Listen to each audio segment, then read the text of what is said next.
Today we are very pleased to have Nicolas Trotignon deliver the Tutte Colloquium. Nicolas is a senior researcher at CNRS and the École Normale Supérieure de Lyon in France.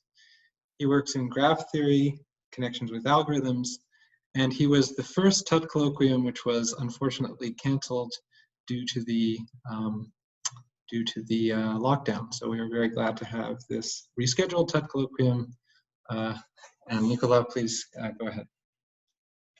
So thank you very much. I'm very happy to be in Waterloo, kind of B. I know how it's a very important department in discrete math, so I'm very, very glad. I'm just sorry I could not visit you for real. In fact, I was visiting Chinhuang in Wilfrid Laurier University when I was in Waterloo in March, just at the beginning of the lockdown, and I could escape quickly to France back. I'm happy to be back today. So I'm going to talk about widths of even whole free graph. And I cannot go to the next slide. Maybe I can. Okay, now it works. Okay, so it is based on a joint work with many co-authors. I will mention for each result who is involved. And first, I will define what are even whole free graphs and why studying them, because it's interesting. So a hole in a graph is a chordless cycle of length at least 4. You might say it's an induced subgraph that is a cycle and of length at least 4. And it is odd or even according to the parity of the length. So you have here length 4, it is even, length 5, it is odd. Okay. I insist that you should not have a chord. Here it is no more, what I've drawn with a red chord is no more a hole. It is a cycle, but not a hole. So this word hole was popularized by Claude Berge in the 60s because he made the conjecture that if a graph G does not contain an odd hole and does not contain, and if its complement does not contain an odd hole, then you have a very nice equality. You have the chromatic number that is equal to the size of the maximum clique of the graph. So of course you have a trivial inequality because a clique is a set of pairwise adjacent vertices. So if you think of graph coloring, for each pair of for each vertex you need a new color. So of course for every graph the chromatic number is at least the size of the largest clique, and the converse inequality is false in general. Here is an example. You have, and it is an odd hole. Of course, you have you need 3 colors while the clique number is 2. So the converse inequality is false in general, but Claude Berge conjectures that under the assumption you have no odd hole in the graph and in the complement, you have equality. And this was known as the strong perfect graph conjecture, and it became later, much later, the strong perfect graph theorem. That is one of the main results in graph theory, maybe, by Chudnovsky, Robertson, Seymour, and Thomas. And, here it is stated on the slide. So how was it proved? To prove the conjecture, it is enough to prove that if a graph has no odd hole and the complement has no odd holes, then chi equals omega. And such a graph that do not have an odd hole in the graph and in the complement is now called the Berge graph. And the proof by Chudnovsky, Robertson, Seymour, and Thomas relies on the decomposition theorem for Berge graph. So it is a kind of divide and conquer approach where they prove that every Berge graph is either basic or has a decomposition. And we will go into the detail of that later in the talk. And so why even whole free graph? So if I didn't make a long survey here about perfect graph, but you have a lot of motivation for them that come from integer linear programming.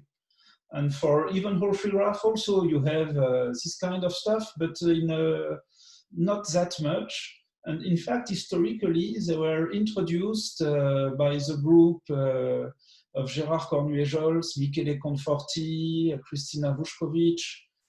They were introduced as a prototype for Berge graph because Berge graph were so complicated to study that people were needing an easier playground maybe.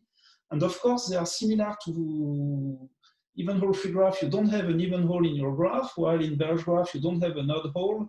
So you may expect that there are a lot of parity kind of argument that will be the same in the two classes. So they are similar. But if they were exactly the same, you would gain nothing by studying them. Because of course, the other reason why studying them is that they are different. And in some respects, they are easier because they are square free. So the square is the cycle of length 4, it is an even hole. So this simplifies a lot the structure. People who study structural graph theory know that when you have no square, life is much easier. And they are also simpler because even structures are everywhere and odd structures are not. So let me explain this. Think of a graph with no even hole. And it could be, by chance, it could also be a bipartite graph. But then in a bipartite graph, every cycle is even. So it is trivial, it is a trivial theorem that if you have an even hole free bipartite graph, then it is a forest, you have no cycle at all. Suddenly the structure collapses. It is very easy. Also, you might think of this exercise, forget the notion of hole where you don't have chords and just think of cycles as usual in graph theory, and think of the graphs that have no even cycles.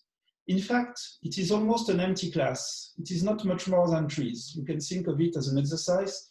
You will soon realize that almost every graph contains a cycle of even lengths. The only exceptions are trees, are of course cycles of odd lengths that do not contain a cycle of even lengths, and you can glue them on vertices.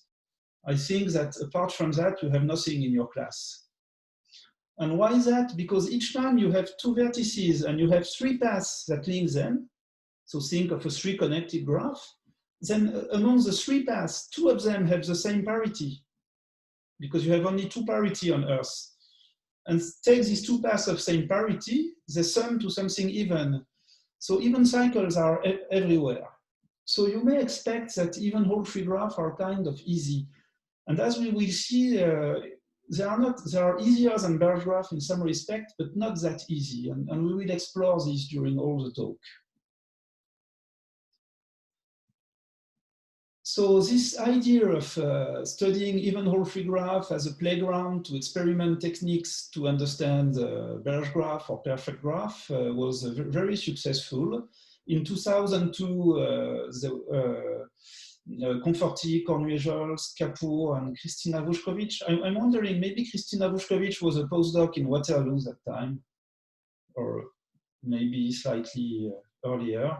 They proved the decomposition theorem for even hole free graph. Using the same method, they came up with a decomposition theorem for square free Berge graph. And in fact, the proof of the strong perfect graph theorem relies on a similar method. And in particular, the group of Conforti, Cornuejos, and Vuskovic made a conjecture. And this is this conjecture that is proved in the paper where you have the proof of the strong perfect graph theorem. So this story was really was kind of a success. So now I am going into more details to compare Berge graph and even hole free graph. So I told you that for both classes you have a decomposition theorem. So every graph is basic or has a decomposition. So what are the basic graphs for Berge graph? You have bipartite graph, their complement, their line graph, the complement of the line graph. So I will not define this here, it is not very illuminating, but think of bipartite graph is already quite a big chunk because in terms of structure, a bipartite graph is something very complex. You have a lot of freedom to put a lot of edges. For even hole free graphs, the story is different. For the basic graph, you have complete graph. So of course, they have no even holes because each time you try to make a cycle longer than 3, suddenly you have chords because you have edges everywhere. And you have line graph of a tree plus 2 vertices. So I'm sorry, I didn't make a picture. There will be a lot of picture later. But a line graph of a tree is something extremely simple. Really, it is just a tree. And each time your tree is branching, you put chords, you put edges to put a click where many paths of the tree meet. So if you think of the basic graph, and we will have later indication of more, how to say, certificate of this, the situation is much simpler in even whole tree graph. Now I go to the decomposition. So there is one decomposition that is common to both classes, and it is the two-join. So I see Bill Cunningham here in the audience. I think this decomposition was invented by you and Gérard Cornuet-Jols in the 80s. And it is a decomposition that is very useful for perfect graph. And it is, you cut your graph into two parts that are represented here, x1 and x2. And you have all possible edges between A1 and A2, all possible edges between B1 and B2, and these are the only edges that you have between X1 and X2.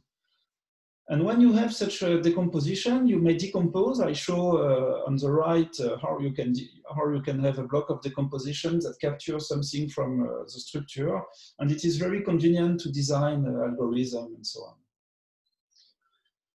But you have decompositions that are only in Berge graph. So two join in the complement, for instance, and also homogeneous pairs that I skip the definition.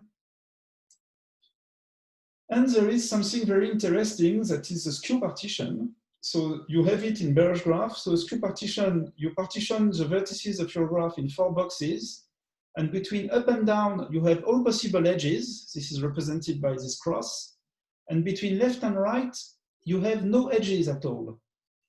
And the rest is unrestricted. When I draw a line, it means that you may have any possible edges. And in even whole tree graph, you have a particular skew partition that is the star cutset. It is exactly the same thing, except that the box on the top is reduced to one vertex. So it is called a star cutset because you have a star, you have one vertex on the top that is complete, that sees everyone in the box that is down. And so it is a star, and it is a cutset because if you remove it, left and right are left with no edges between them. So it cuts your graph into 2 parts. So from this comparison, you can see that even whole tree graph are formally, they are formally much easier. For basic graphs, the basic classes, it is not true, but almost true that the basic class for even whole tree graph are a subset of the basic graph for all whole tree graph, for Berge graph. It is not really true because you have odd cycles that are basic in even whole tree graph and that are not present in Berge graph. But apart from this, say, detail, the basic even whole tree graph are really much less restricted than the one for Berge graph. And the decomposition for even whole tree graph still are complicated to handle, but really less than these for Berge graph. There are a particular case of this for Berge graph.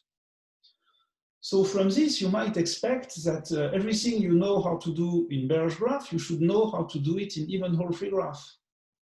But it is not the case. It is very strange because you have problems that you can solve in polytime in Berge graph.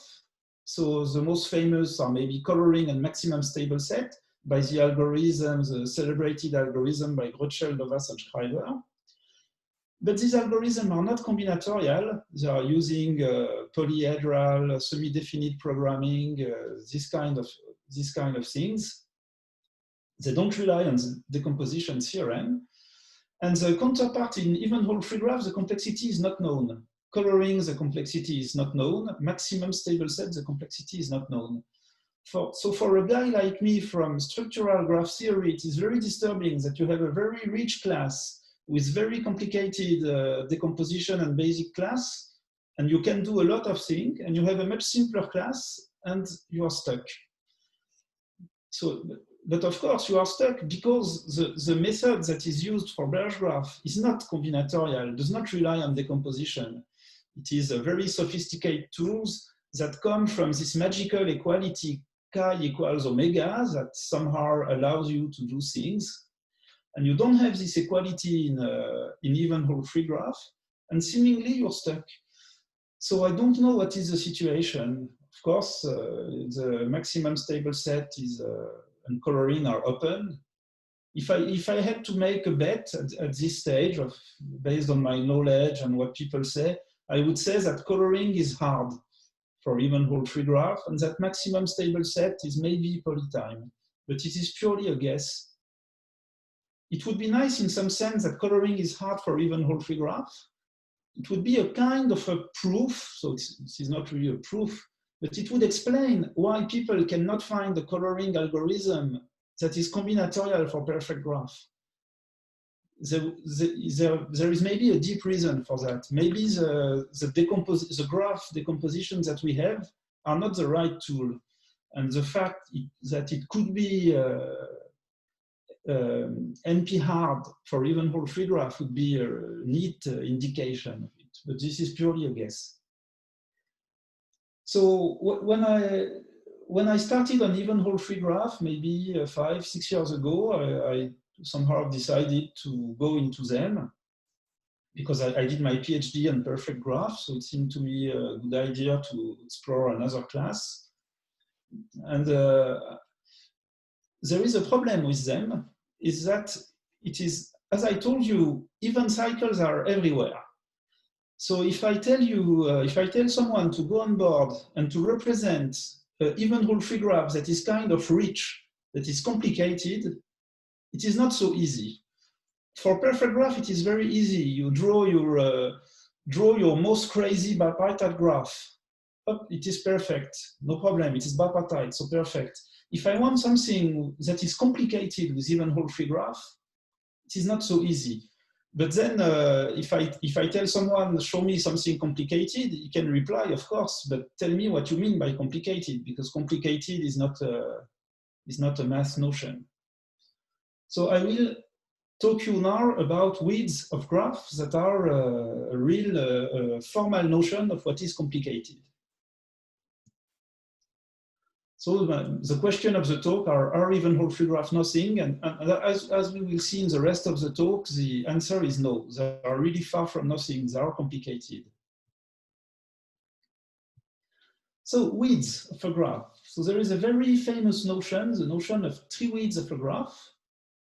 So I gave the shortest definition I could find. You add edges to your graph so that your graph becomes chordal. Chordal means that you have no hole at all. You kill every hole by adding edges. So of course you can do this by make your graph complete, but you do this with the objective of having the click number as small as possible while doing this. And this click number that you reach to a -1 is the Treewidth of your graph. And okay, so it is a notion, if a graph has a very small Treewidth, it looks very much like a tree. And if it has a very big Treewidth, it looks less and less as a tree. And we will have more information about it later. It is a very famous notion. There is another notion, the rankwidth. So I put a definition. It is maybe annoying, especially for a talk online, to read it or that I tell you. But the important notion for rankwidth is that you will cut your graph into 2 parts. This is the start of the decomposition of your graph. There is a question? Oh, I heard something. So interrupt me if you want. Okay, so I continue. So for the rankwidth, you cut the vertex set of your graph into 2 parts. And so you have a matrix associated to this. You have the vertices of the first part that are rows of your matrix. You have vertices of the second part that are columns. And you put a 1 or a 0 according to whether there is an edge or not. And you say that you found a nice decomposition if the rank of this matrix is small. Okay. And the rank is not very illuminating for someone who does graph, maybe, but you can see it is kind of equivalent to think of having a low decomposition if you have big blocks of 1 and big blocks of 0 in your matrix up to a rearrangement of the row and column.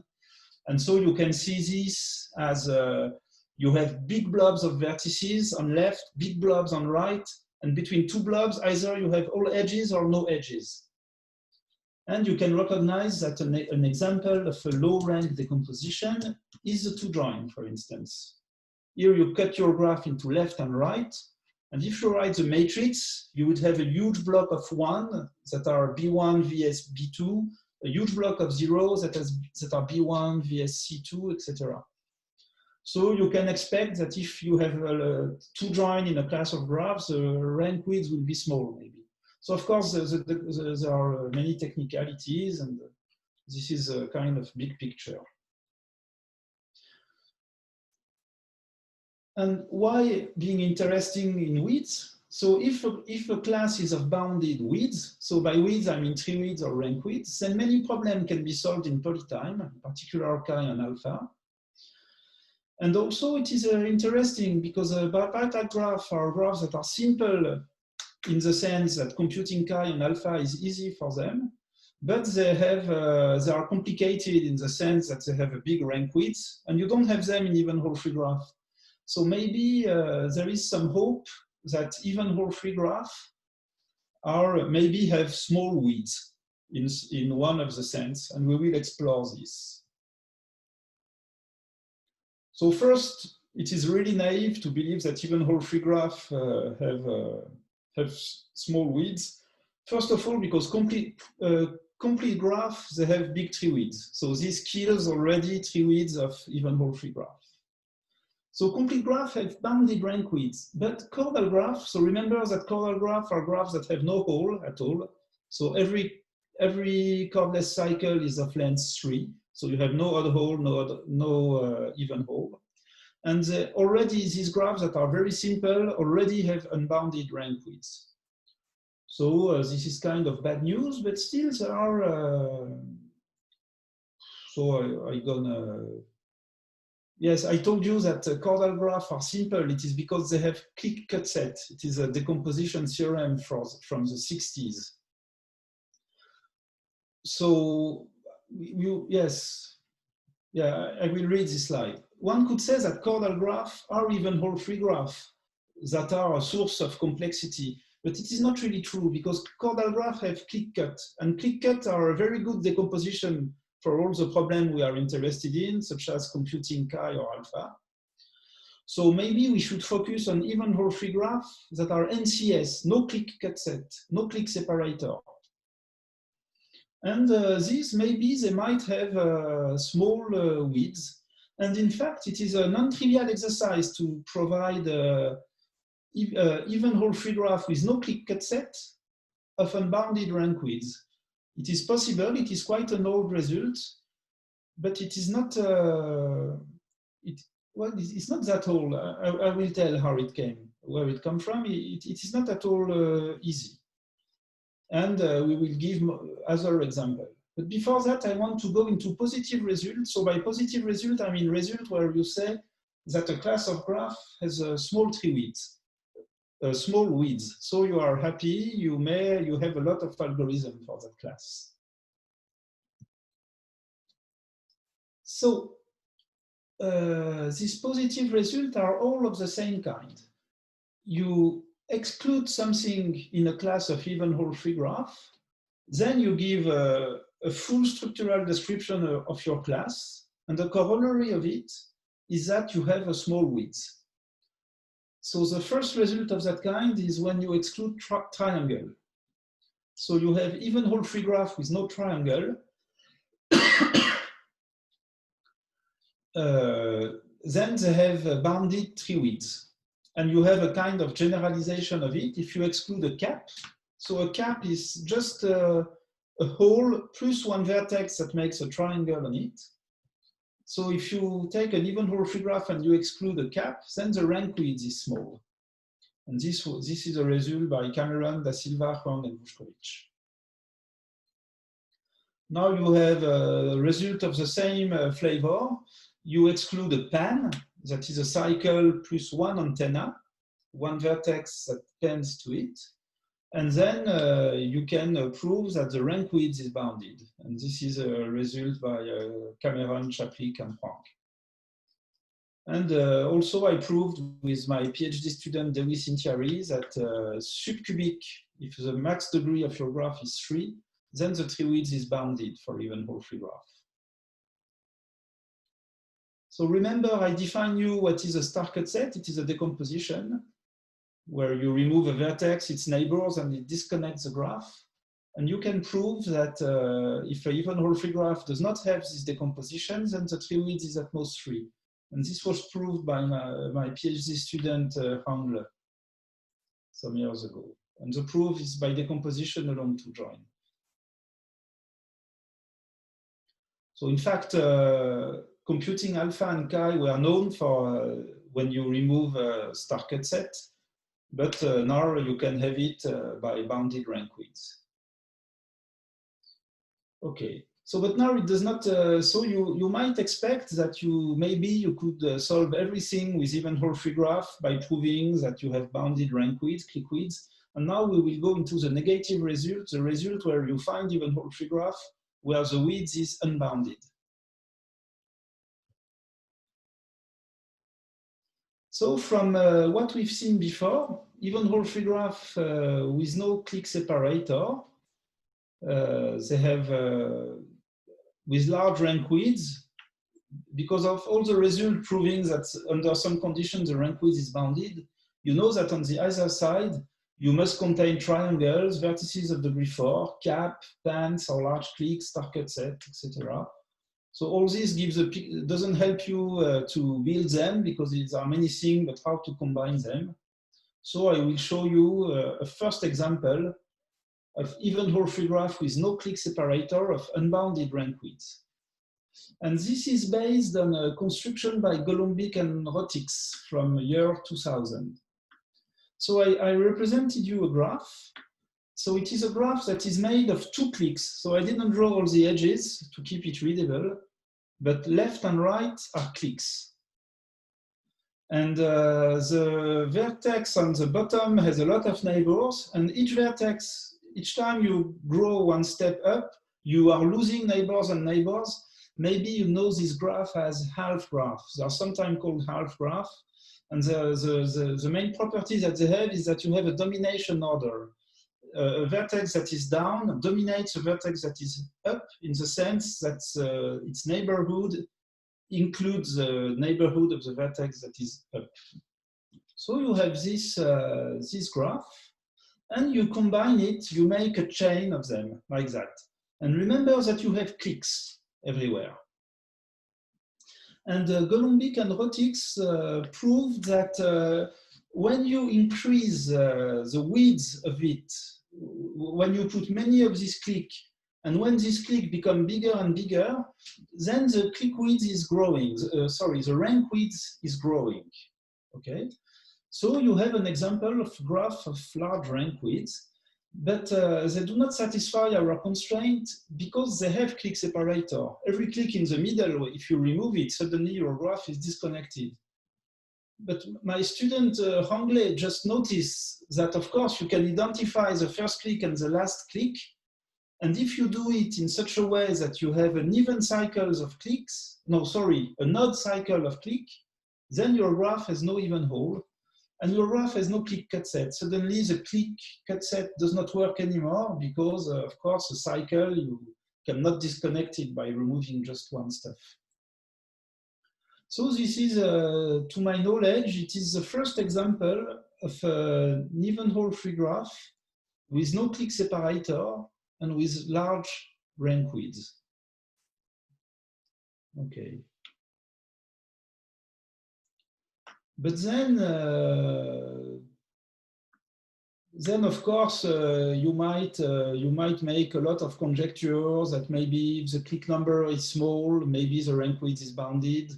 If you have no this, no that, the rank width is bounded. And I will give many counterexamples to such statements that you can make. One that was conjectured in a paper that was even claiming a proof of it is that if you are diamond free, so the diamond is the graph obtained from K4 by removing 1 edge, then the rank width should be bounded. But with several co-authors, we disproved this by a construction where we put a big cycle, a big click in the middle, and the vertices see the cycle in a very crazy way. and you can prove that the rank width is high. And you can arrange the length of all the paths on the circle so that it stays even hole free. So I will spend some time on explaining example, but not that one. Yes, which one do I explain? How long I have? I have 20 minutes. I'm gonna skip this one, and I will go to the. I'm gonna skip this construction of graph of high rank widths. I will go to the next example because I'm afraid it's gonna be too long otherwise. So all the examples I've shown so far, and even the ones that I didn't show since I skipped one, to obtain a large Treewidth or rank width, you need to put large clicks in your graph. You need to grow the click width, you need to grow the click. And this leads naturally to hold if, is this general? So Cameron, Chaplik, and Huang, sorry, they asked, is it true that if you bound the click number of an even hole free graph, and yes, then the tree width is bounded. And with my student Derish in theory, we prove that the answer is no. So we prove that for every integer L and K, you have a K4 even hole free graph with no hole of length smaller than K, and the tree width is at least L. So the tree width is unbounded. And the rank width is also unbounded. So I'm going to show you how to build this graph. So you build this graph, I've shown you a picture of how it looks, but I will give you the detail of the construction. You start with a single vertex that is called the root.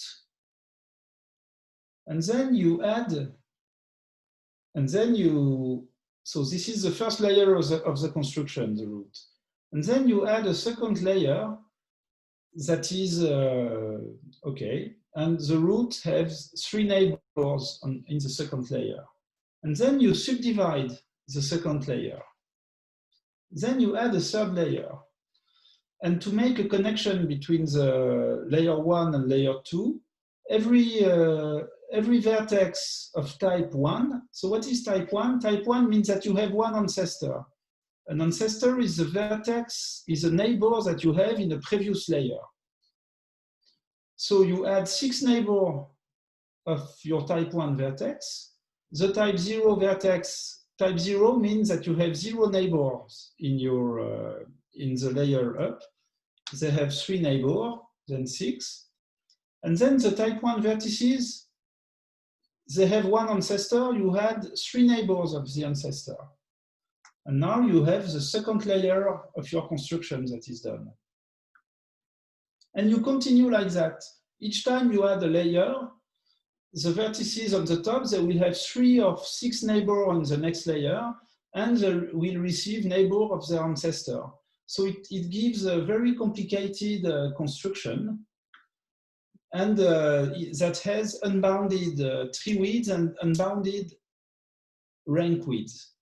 So if you check it carefully, you will see that it is full of even hole, in fact. So I cheated you, but I didn't pretend that it is even hole free so far, and I should not, because it is completely full of even holes everywhere. And to kill this, but by the way, if you follow very carefully, you can check that this is triangle free, and it is a theorem that triangle free even hole free graph have bounded tree widths that we've seen already. So it cannot work, but by making the rule of how a vertex has a neighbor in the next layer much more complicated, and I show you here how are the 3 rules of how a vertex sees someone in the next layer, then you can kill every even hole. But it is the proof that the big graph that you have and that is complicated to draw is even hole free is really, it is not very difficult. It is step by step, but it is you have a lot of cases to check to prove that you do not introduce an even hole. And like that, you can build even hole free graph with no K4 and of large tree width and rank width. So this is a kind of bad news for people who study even-hole free graphs. In fact, it was a surprise to Dewey and I, and it was I talked of it with Chin Huang, who was in the group who asked the question: is it bounded or not? I think it was a surprise to everyone that it can be unbounded. Yes, this explains why after so much effort, people cannot color this even-hole free graph. You have a complicated stuff in them, despite the seemingly simple decomposition theorem.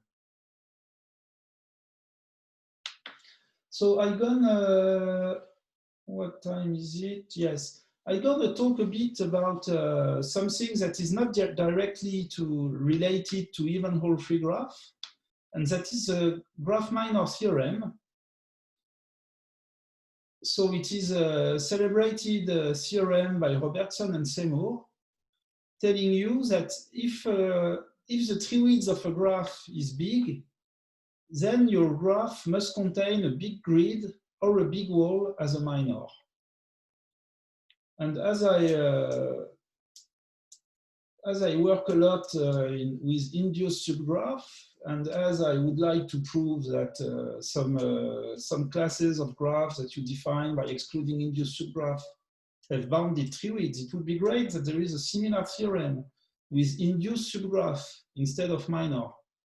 But if you know all this, it is a bit crazy because of course, if you take a grid, a wall, you add well, it would be very surprising that you have something similar with induced subgraph instead of minor. But let us dream a little bit and think of what can you expect with big tree widths and what induced subgraph you can expect. So of course you can your graph can be a complete graph, and then in it there is no grid, no wall as an induced subgraph. It can be a complete bipartite graph. Same story. You can check that this does not contain a wall or a grid. It could be the subdivision of a wall. Now you need to take care of subdivision because a subdivision of a wall does not contain the wall itself. Okay. And it could be the line graph of the subdivision of the wall. It is exactly the same thing, except that you have a triangle instead of branching. Okay. You might believe that you can make a counterexample by making a mixture of triangle and non-triangle, but of course, by a simple counting argument, you can see that there is somewhere a majority of triangle and you can forget the branching, or you have a majority of branching and you can forget the triangle. And in fact, it is not very easy to prove that this simple generalization of the graph minor theorem is false. And it was, I think it was asked by Zdeněk Dvořák whether this list is complete. And it turns out that the stuff that I presented to you as a class of even-hole free graph of unbounded tree widths with no K4 is in fact a counterexample to this statement. Because you can check very easily that all these graphs contain even holes or K4. So complete graph contain a K4, of course. Bipartite graph contain even holes. And subdivided wall and the line graph by this story of having three paths of same parity, you can very easily check that however you arrange the parity of the subdivision, you will have an even hole in them. So the list is not complete. So let us call Mick. I did this talk some time ago, and I invented Mick as a maximal, induced, whatever. I forgot what it means. So you imagine whatever you want for MIC. I forgot what is the meaning of MI and C, but let us call them Mick as a first name. Any items that you would like to add to such a theorem? And I think it would be nice to have a theorem with this and with possible mix. So maybe you have a graph with no triangle and no theta. So theta is a graph that you obtain by taking two vertices and three paths linking them. Maybe a triangle-free graph, maybe maybe something crazy, maybe anything. So I think it would be very nice to have such a theorem, even with something not very useful, because it is so hard to prove anything. So maybe you have a vertex of huge degree, maybe you... So I ask you a question here. Is it true that if the Treewidth becomes big, your graph must contain as an induced subgraph a subdivided wall, its line graph, or some vertex of big degree? So meaning that if you take graph with maximum degree 3, the Treewidth is bounded. In fact, I don't believe this is true, but it is not easy to provide a counterexample, and it would be nice maybe, and maybe more useful to all people in graph theory than these even-hole free graph. But these even-hole free graph are also interesting because maybe these perfect graph are very disturbing in the sense that you have algorithm for them, but they are not combinatorial. So the fact that we cannot do the algorithm in even-hole free graph is maybe an interesting explanation for this. This is a bit pessimistic way of thinking. I'm explaining that something is very hard, so it explains why we cannot do something. But on a more optimistic way, you could say that maybe people one day will solve problem in even-hole free graph, and suddenly we will understand better perfect graph. It is an optimistic way to see it. I think I'm 5 minutes in advance. I'm done. It was maybe too fast, but... Oh, that's fantastic. Let's thank questions. Yes, let's thank Nicolas for a great talk. And if you have questions, please just unmute your microphone and go ahead and ask. I have a question. Yeah. I take an optimistic message from your talk. I mean, your question was, is the class of graphs you're interested in really just nothing? And you show the answer's no. So that seems like it's optimistic. Yeah. My question is, so you've got this very complicated construction for adjacency rules and layers of a tree. Is it possible there is an algebraic object that would give rise to graphs like this, like something where it's not an intricate combinatorial construction, but some symmetric kind of thing? I don't know. There is something striking about this construction, and that you have for something interesting in them is that they are self-similar. I mean, if you draw a very complicated one and you zoom somewhere, you have always the same object. Oh, nice. They are self-similar. And this, and if you think grid is self-similar also. If you remove vertices of a grid randomly, what you have is still a grid. Mm-hmm. And everything, and a complete graph is self-similar. So every outcome of the theorem is a self-similar construction.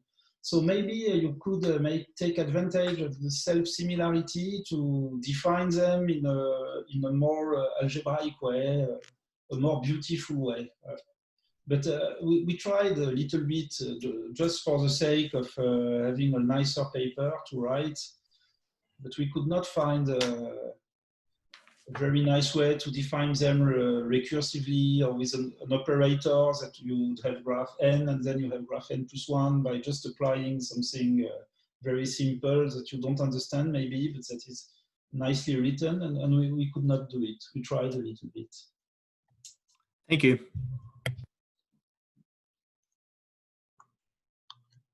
Other questions for Nicolas? I was just wondering, you were comparing even hole free with Berge graphs, but what about with odd hole free? So what's known about chromatic number and stable set and such for odd hole free?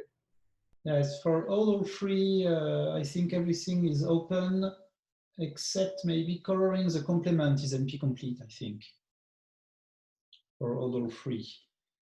But I think maximum click, maximum stable set, and coloring, I would say are open problem for odd hole free. So yes.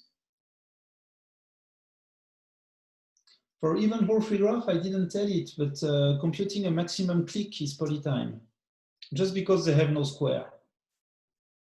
If you have no square, suddenly you know that the number of maximum click is polynomial in the number of vertices. And you can enumerate all of them, and then you choose your favorite one. But of course, yes, Berge graph are kind of more exciting because you have all these nice algorithms.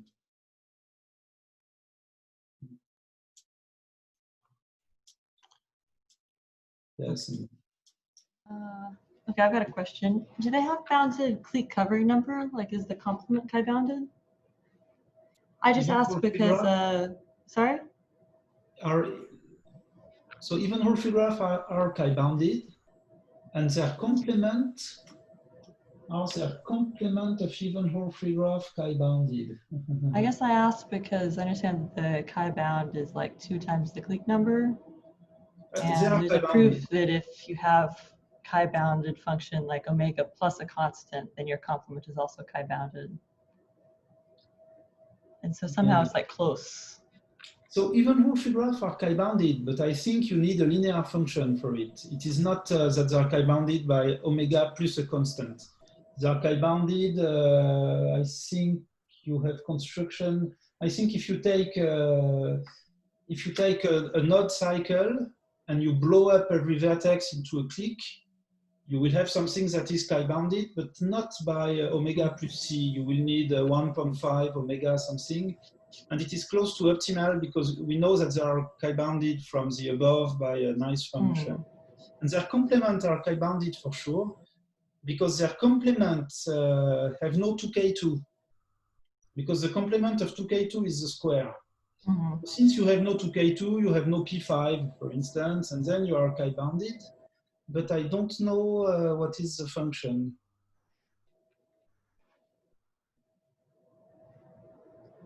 Yeah, but their complements are chi-bounded. I don't know if it answers the question. Yeah, no, it does. Thank you. Okay, last call for questions, and then we'll proceed to the virtual grad house. Okay, if there are no further questions, let's thank Nicolas one more time, and I will stop the recording.